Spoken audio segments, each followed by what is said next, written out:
When we were growing up, it was incumbent upon everybody in the society, be it an uncle, a shopkeeper, a neighbor, if you had done something foul, something off, you were beaten.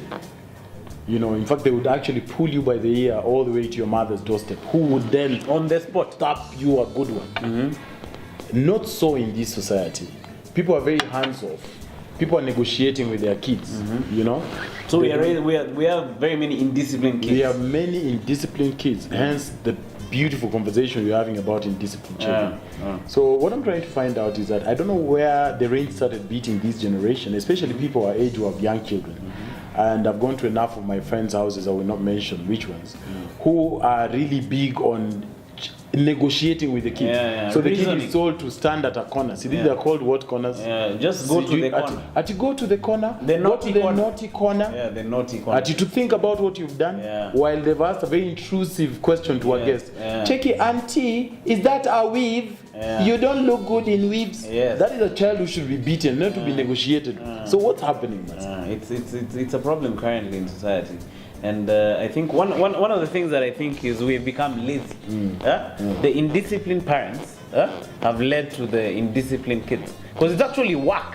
Absolutely. You know, disciplining that kid. So when you just confine yourself that you'll be maybe leaving your child watching TV 24 hours a day, this child will not have the discipline that is needed. No, you're right. As in, you have to put in work into disciplining those kids. You're right in saying that. The other day I was in church, and after the service at my church they have where they boil maize, which I like. So I went to buy my boiled maize, and two tyrants of a bunch of boys almost ran me over, and then they dashed in front of me and handed money to the lady on the other side of the till and started demanding, "We want fry, we want bajias," and I demanded them to go back. And I remember the parents were looking at you badly. And the parents were like, "Hey, sini watoto." So I almost started shouting, "Hawa sio watoto wangu, in fact hawa ni vinyangarika." But it's just that we were in the church compound, I could not hear. Inappropriate. So I just kept myself, but I admonished them and told them to go back to the queue. So train your... Back in the day, pushing an adult was a great thing. It was murderous. You remember we used to stand up in the KBSs? Absolutely. You'd stand up and let a grown. That was discipline. In fact, my mother would come from a trip in Mombasa, come to our house and say, "Eriq, Bonita, Irene, Cindy and Cynthia, from today when I call you, say Nam," and because we'd forgotten, we'd say, then she'd test it. She'd go to the kitchen and say, "Eriq, Then she'd be like, then she'd took me, you guys. Nilisema Nam. Why did they used to do that? Then taking me, Eriq, Nam, and Nam stuck in our house. To date, when you call my sisters, they say Nam. Which is also... Because we were beaten into... Like at our place, we used to say Papa. Check Emmanuel, Papa. So, and we still do it till now. Seriously? Yeah, my old brothers would say Papa, even me. If my dad comes in, "Hey, Papa." That's funny. You can't say eh. But I think that demonstrates that you train a child in the way they should go, so when they grow up, they don't depart from it. This hands-off parenting is very weird to me. This negotiating with terrorists. I yearn for the day I'll get kids so that I beat them properly, and that's why I run and keep fit, because I need to be able to check it. So, Corito. That is fine. Yeah, you're supposed to beat them up. There's a time I went to my friend's house, all right? And then I walked in, and then the kid came in the evening. Yes. So the kid came, and then you know the way they're in their uniform. Yes. So the parents are like, "Hey, Baba, so when do we change?" And then they're calling your kid Baba. What is that? This is not your father. Cheki Baba enda uchange. Cheki Mama. Baba. Shosho. So the guy was like, "Baba enda uchange." And the kid removed their clothes right there on the spot and started calling the baby. Cheki, auntie, kuja uchukue hizi nguo na unilete nguo huko. And he was just there smiling. As in, that was normal. Yeah, so the maid actually brought clothes. The kid stood in a corner there and changed and started playing over there. And then when you drink your juice, the kid starts crying. Cheki Baba, hiyo ni ya mgeni. You know, what the heck? Yeah, this negotiating with kids is really, really bad manners. Also, I think one of the things I thank God, may God rest her soul in peace, my mother would divide chores amongst all of us. I'm the firstborn, the only boy, the rest are girls. My mother would make me knead dough. And I used to wonder in my bed sheets while sleeping, why is she making me, and she'd get very particular about the circumference of it. It had to be round, you know. And she'd tell me, you know, when you grow up, you might meet a chick who does not know how to cook. I want you to be self-sufficient. The idea that you'll grow and meet a woman to cook for you is foreign and does not exist. You learn how to cook. So this idea that boys cannot wash utensils, they go play as girls are washing, those things should stop. Tell your sons to train themselves to be effective for their own sake. Like at our place, we used to have days of washing dishes. Yes. Like me and wash today, my brother tomorrow, my other brother. Absolutely. Tomorrow. So this thing of a maid doing everything is very funny. In fact, my house, for my future wife who's watching, before long, maybe after kids starts walking and growing, we are going to send the maid away. You have to be hands-on parent.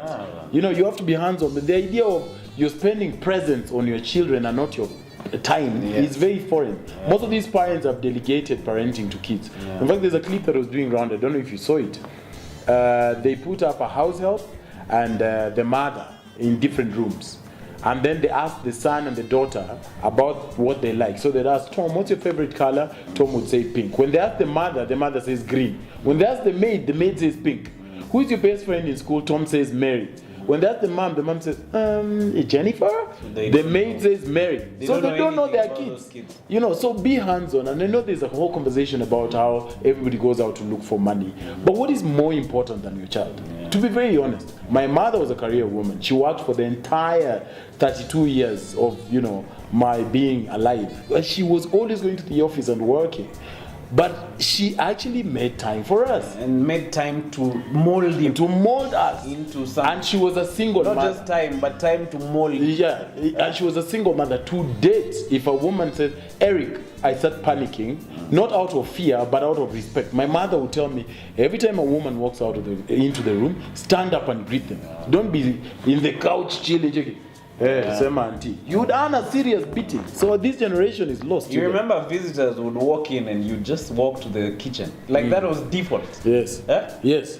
You have to give them privacy. You can't be having suggestions there with being PS. And yet you're saying, then your husband left you after beating you. Aki mom, this auntie is funny. You remember, like in the past, we used to have, there are some pieces of the chicken you could not eat. Like actually, this is a very funny story. I went to a friend's house for a get-together. And a young girl, maybe 4 or 5 years, went and procured a big steak, 2 of those steaks. Which, I don't have a problem with a child eating steak, but the steak was so big. Steak was not for kids. Yeah, but me growing up, steak was not for kids. Like my mother would wait for us for kids was the ass? Yes. You remember the ass? Yes, or that thing like this, the feet, the chicken feet and the intestines. Then I'd eat, in my dialect we call it orengi. So you'd eat that orengi. In fact, you spread it because the chicken was shocked from dying. So you'd have to spread it. Check it. And then now you turn it and start eating inside your chicken. That is what we used to eat. So there's nothing wrong with children eating the steak. But I'm just saying, we are in a setting, they are grown-ups. Their toys are in the queue before the grown-ups. And they are ordering steak, rather eating. And it's not a drumstick meal. It's a whole chicken. So this tiny little girl bites on the steak, na ni ya kuku ya kienyeji, kuku imekoma. And nauma mara mbili, then they leave it there. You know? So I think things like those, just waiting for guests to serve, being respectful, listening before or airing your opinions. There was once I was traveling with my wife by bus to Western. I was going in an easy coach. And then there was this young kid sitting behind my wife, and a very small, tiny kid with her mom next to her. Then my wife is in front. So you know the way you can lean back your chair. So my wife leaned back her chair like this, and the kid tapped my wife at it. Don't push it so much, you'll squeeze my leg. So I'm like, don't even talk to that kid, because you're supposed to slap that kid up on the spot. And the mother was just there, because that's rude. They're expressing their opinions too, and very rude. And it's not that she was being fingered I think the conversation is not about kids being timid. We are not saying you raise timid people who don't have opinions. Raise kids who have respect. Raise kids who are respectful. And the only way to instill discipline is by chapping a child. No, really. Like me, I don't know any other way you can instill. You're really into this chapper. Yeah, you have to chapper. No, like if somebody say, for instance, you're quite passionate about chapping, because chapping works. Check it. Come here. don't be putting your cups here and leaving it. When you come, wash it and put it back. If they do that 4 or 5 times, you're supposed to now start shouting, check it. Come here! Don't be putting your cup like this. You have to wash it and then check it. They don't do it. Come here! Don't be pushing it. See, there have to be a point now. You can talk to them. Of course, they are parents of the older generation who are really physical more than...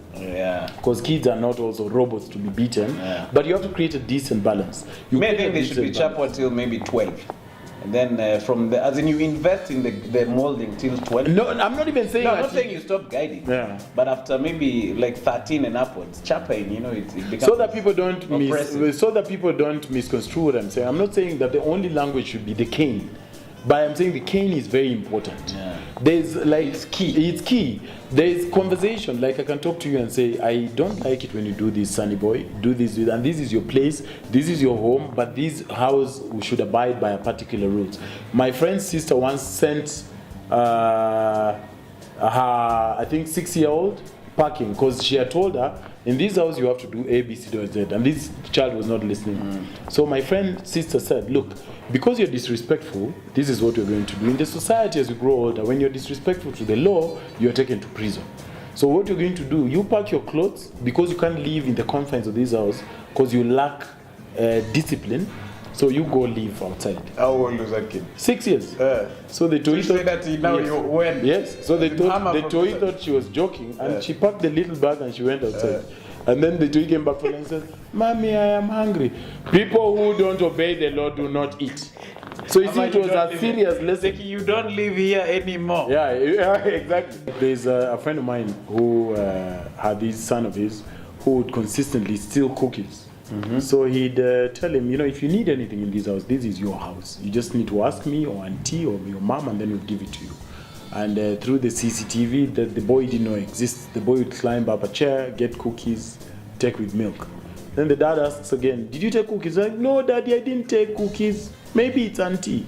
So you see, instead of having him develop that lie and beating him, because he didn't want to beat him, he drove with him to the cop station and then reported to the cops and said, after talking to a cop friend of his, he said, huyu ni kijana wangu na ni mwizi, sasa nimemleta hapa kwa afande, afungwe. Then the cops took the handcuffs and they told him, ingiza mkono hapa, then he started wailing. Yeah! So then the point is, if maybe your style is not beating, mine is, I feel like beating kids will. You have done the press-ups. Yeah, so, and I try to keep fit so that when my kids arrive, they're beaten, a good one. But the point is, there ought to be repercussions for bad behavior. Yeah. You can't just make them feel like they can get away with bad behavior. Yes. There must be real repercussions for bad behavior. Yeah. Be it taking them to a cop. My friend once told me that the dad put a hangman's noose because she'd stolen 200 shillings from the brother. And she believed 100% that the dad was going to kill her.